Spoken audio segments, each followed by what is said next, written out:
As Michael H. Art pointed out, quote, genes are just molecules and they can easily be destroyed by heat, by radiation, or by dangerous chemicals in the outside world.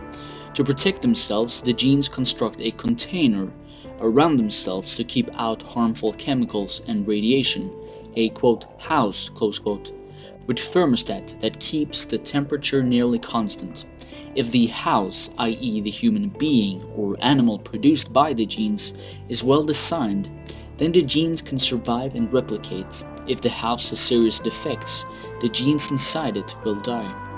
This is why we sometimes can experience the effect of genetic similarity theory as immortality, as expressed by this image and this interview with famous movie actor Heath Ledger. Hollywood shocker, shocking death. Heath Ledger, an Oscar-nominated actor, dead at only age 28. He leaves behind a 2-year-old daughter, Matilda. He was asked how having a child changed his life. Child, I guess, and I think you also look at death differently. Like, it's like a catch-22. Like, I feel good about dying now because I feel like I'm alive in her. You know, but at the same hand, you don't want to die because you want to be around for the rest of her life. It's kind of like a... As the genes live on and can continue to be expressed. Like already mentioned, genetic replication seems to be valued in light of the analogy given to us by journalists, author, philosopher, business consultant, and editor Jared Taylor here. There's more to it even than culture. There's a kind of biological continuity here. You find some people saying, okay, I don't care if the United States even continue to be white, so long as the people who are living on this continent continue to believe in freedom of speech, freedom of religion, democracy, etc., etc. I don't believe that way at all. If I were content with that, I would be perfectly happy for intelligent robots to be carrying out my culture. I don't want intelligent robots to be doing it. I want my descendants and the people I'm related to be doing it. It's a kind of generational familiar thing.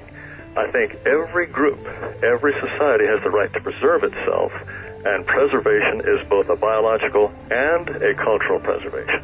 When black people say, no, I want my children to marry black people and I want my descendants to continue to be black, there's nothing, that's not considered hateful. Or if Jews say, you know, of course I want my children to marry other Jews. We wish to continue to be Jews. That's normal. That's healthy. But if a white person says, yeah, my ancestors have been white for 1,000 years, and I'd like my descendants to continue to be white. I don't know. What do you prefer? I mean, when you're called a racist or a supremacist, that's not accurate. So how do you describe yourself? Well, you see, that's a very good question. The funny thing is there's no good expression for it because what I think about race is what everybody in America thought about race up until about the 1950s or 60s. It would be like people who look after their own children and care about them more than they care about the children of strangers. You don't have a special name for that because everybody does that.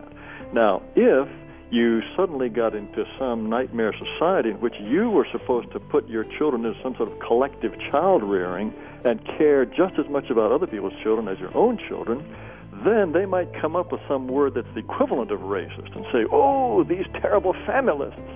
And what would you call yourself? You'd say, well, wait a minute, I'm just normal. I'm normal. I'm a healthy human being. Well, that's the way I feel. He also says human nature can be changed. Well, that reminds me of an attempt made to change human nature that dates back to the early part of the 20th century. Communism. Communism was based on a very appealing idea, the idea that somehow human nature could be changed, that selfishness could be overcome, that people really could be taught to live from each according to his ability to each according to his need. This was a very appealing idea. Almost as appealing, perhaps, as the notion that race could be made not to matter. The Soviet Union staggered on under this idea for 70 years. Many other nations attempted it. Why did communism fail? Why did this noble view of human nature fall asunder? Because it was a misreading of human nature.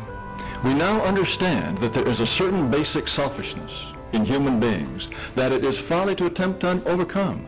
We must harness that selfishness by means of the free market, and that makes a better and more successful society, not this happy notion that somehow selfishness can be made to go away.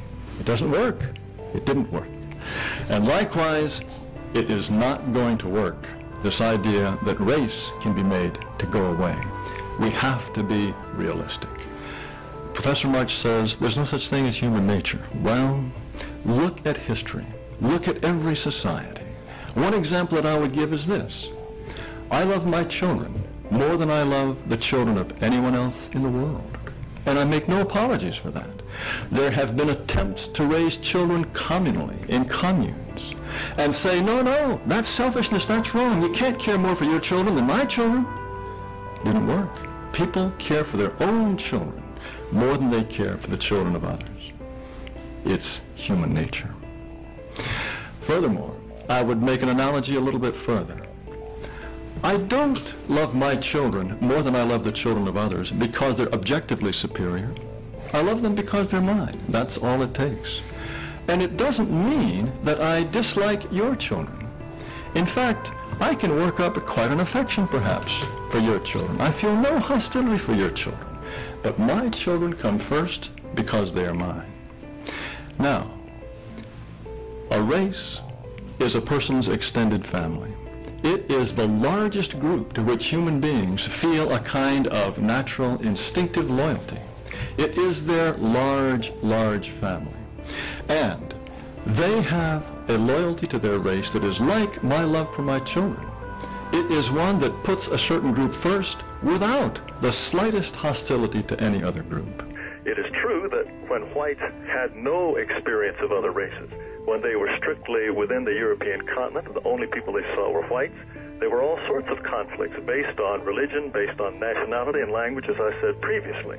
But in the larger scheme of things, when whites moved to the same place, as they did in the United States, they do assimilate in a way that people from other races do not. Whites have come from all countries in Europe, and after a few generations, they're essentially indistinguishable in terms of education, in terms of income, and likewise in terms of who they're likely to marry. People who are from other races, they remain distinct in all sorts of ways, generation after generation. It works when the immigrants are largely the same race. You have a proper and effective melting pot. After a couple of generations, as Professor March suggests, you can't tell a Frenchman from an Italian from a German, unless they stay in Quebec. Now, race is a different matter. You have had Native Americans here for centuries, and still you have a terrible problem because the difference is racial. I feel that wanting your people and your culture to survive is healthy and normal. Every other group, blacks, Hispanics, Asians, they all feel that way. But it's only if whites express that sentiment that somehow they're insulted, called white supremacists, as if I wanted to rule over other people. Crazy. I just want to be left alone. Let my culture unfold as it should.